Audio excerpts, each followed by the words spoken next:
हम लगातार किसी न किसी तरह के शोर से घिरे हुए रहते हैं।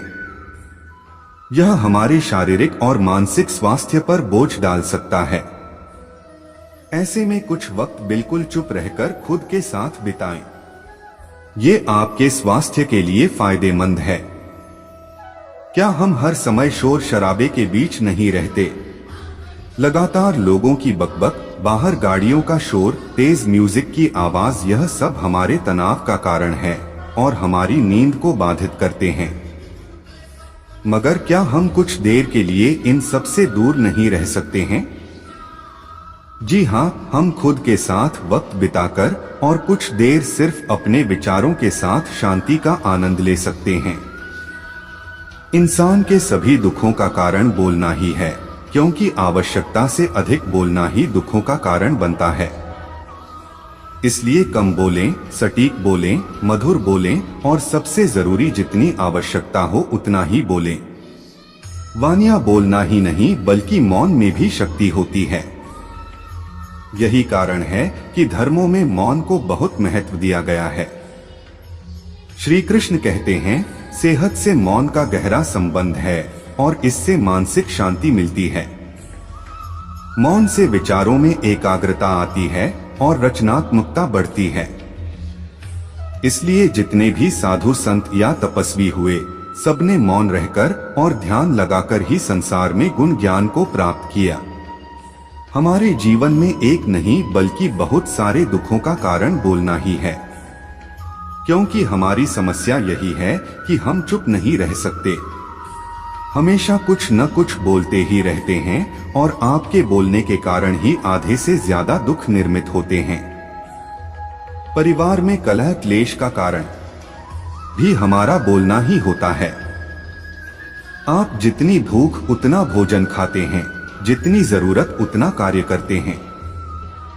लेकिन क्या आपने कभी इस बारे में सोचा है कि आप कितना बोलते हैं? क्या आप उतना ही बोलते हैं जितनी आवश्यकता है या अनावश्यक ही सारे दिन बोलते हैं? इस बारे में अकेले कभी बैठकर जरूर सोचिए कि आज आपने दिन भर में कितना बोला, क्या बोला और सबसे जरूरी क्यों बोला। इनमें से कितनी बातें जरूरी थी, कितनी अनावश्यक। मनुष्य की प्रवृत्ति ऐसी है कि अपने मन में चल रही बातों को दूसरों को सुनाना चाहता है और दूसरा भी आपके साथ ठीक वही काम करता है। यह बातें किसी अन्य या तीसरे व्यक्ति से संबंधित हो तो सुनने सुनाने का काम और दिलचस्पी से होता है। आप फिर जब कभी बैठते हैं तो इन बातों को फिर से दोहराया जाएगा और फिर इन्हीं बातों पर विचार करेंगे। ये सुनने सुनाने का माहौल जीवन भर चलता रहता है और इस तरह से आप खो देते हैं अपना समय, अपना जीवन, अपनी सोच समझ और वह कीमती पल जिसमें जिया जा सकता है, जिसमें आनंद प्राप्त किया जा सकता है। इसलिए सुनने सुनाने के माहौल से बाहर निकलिए। जब तक हम बाहर की ओर बोलते रहेंगे, हमारे भीतर अशांति रहेगी। जिस दिन हम मन से चुप हो जाएंगे, तब बाहर हमारे मुख से कुछ भी निकले, हम शांत ही रहेंगे। दुनिया में जितनी बुराइयां, परिवार में कलेश है, पति पत्नी में विवाद है, सब बोलने के कारण ही होते हैं। हम चुप रहना नहीं चाहते, हमेशा सुनना देना चाहते हैं, लेकिन व्यर्थ का बोलना ऊर्जा का नष्ट होना है। इसलिए जितने भी बुद्धत्व साधु और संत हुए, वे एकांत की ओर गए, क्योंकि उन्हें अधिक बोलना न पड़े और अधिक सुनना न पड़े। लेकिन आप इस संसार में रहकर भी एकांत रह सकते हैं। इसके लिए आपको उन ऊर्जाओं को बचाना होगा जिसे आप व्यर्थ के शब्दों में नष्ट कर देते हैं। इसलिए उतना ही बोलें जितना जरूरी हो। आप सभी ने जीवन में कहावत तो सुनी ही होगी, एक चुप 100 को हराए, एक चुप 100 को दुख दे जाए। इसलिए हम कई बार चुप रहते, मौन रह जाते हैं, क्योंकि यह सच भी है कि एक मूर्ख व्यक्ति के सामने मौन रहने से अच्छा उत्तर और कुछ भी नहीं हो सकता। परंतु जीवन में सदैव चुप रहना उचित नहीं होता। गीता में कहा गया है, जहां पाप का बल बढ़ रहा हो, जहाँ छल कपट हो रहा हो वहाँ पर मौन रहने से अधिक गंभीर अपराध और कुछ नहीं हो सकता। कभी कभी हम सबके जीवन में एक समस्या अवश्य होती है। हम किसी ताकतवर के समक्ष मौन हो जाते हैं। ऐसा क्यों? प्रायः उसकी ताकत से बचने के लिए हम मौन रह जाते हैं। मानते हैं कि ऐसा करने से हम एक विवाद से बच जाते हैं, हो सकता है संकट से भी बच जाते हैं, परंतु ऐसा बचाव देर सबेर एक बड़े संघर्ष को जन्म दे देता है। हमारा मौन रहना अनजाने में उस व्यक्ति का समर्थन बन जाता है और वह अपने आप को और अधिक शक्तिशाली अनुभव करने लगता है। यहीं से हमारा दमन प्रारंभ हो जाता।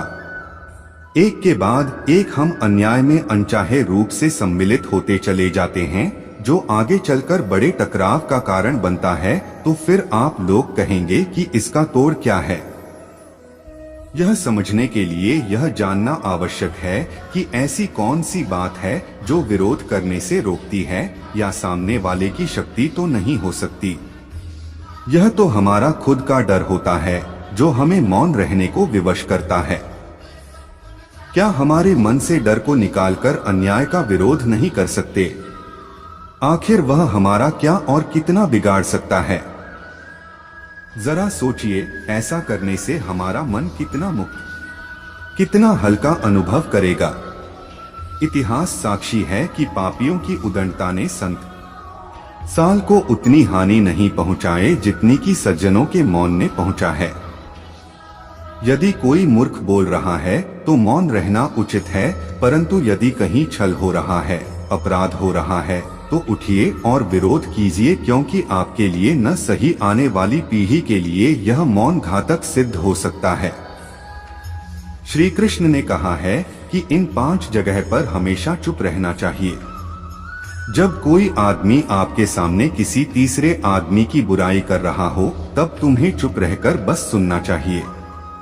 अपनी राय व्यक्त नहीं करनी चाहिए, क्योंकि जो आज आपके सामने किसी तीसरे की बुराई कर रहा है, वह कल किसी और के सामने आपकी बुराई भी कर सकता है।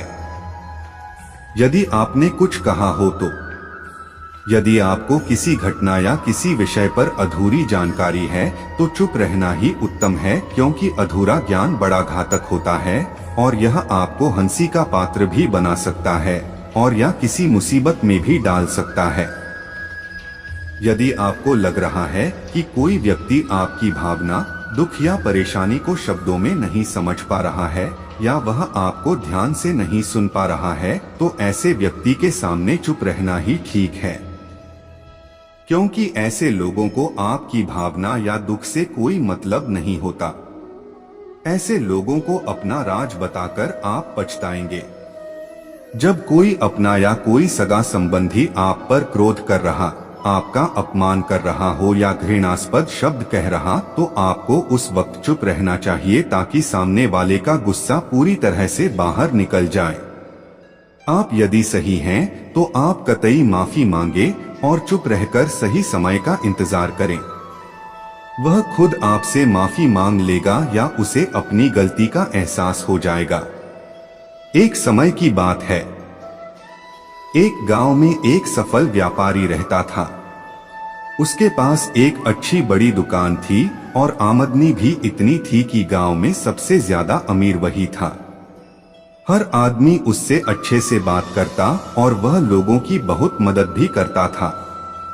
वह दिन रात मेहनत और बाकी समय में पूजा पाठ भी करता, इसलिए बहुत से लोग इज्जत करते थे।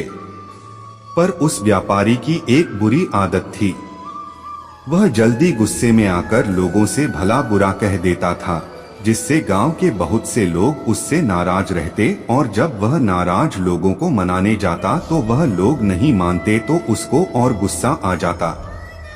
वह उसको और बुरा भला कह देता। फिर बाद में व्यापारी को बहुत बुरा लगता।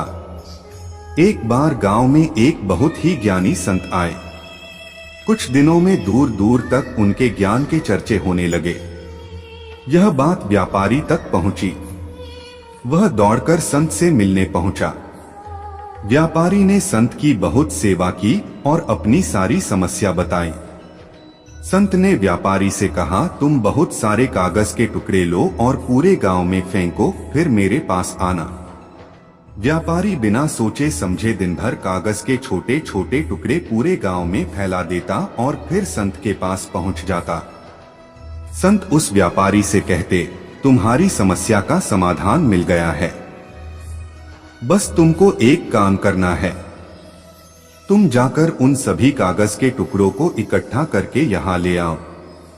अपनी समस्या का समाधान पाकर व्यापारी बिना कुछ सोचे समझे उन कागज के टुकड़ों को इकट्ठा करने पहुंचा था।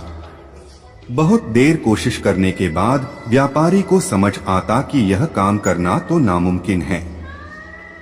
दौड़कर संत के पास जाता है और कहता है, आपने जो काम दिया है वह असंभव है, मैं चाह कर भी पूरा नहीं कर सकता।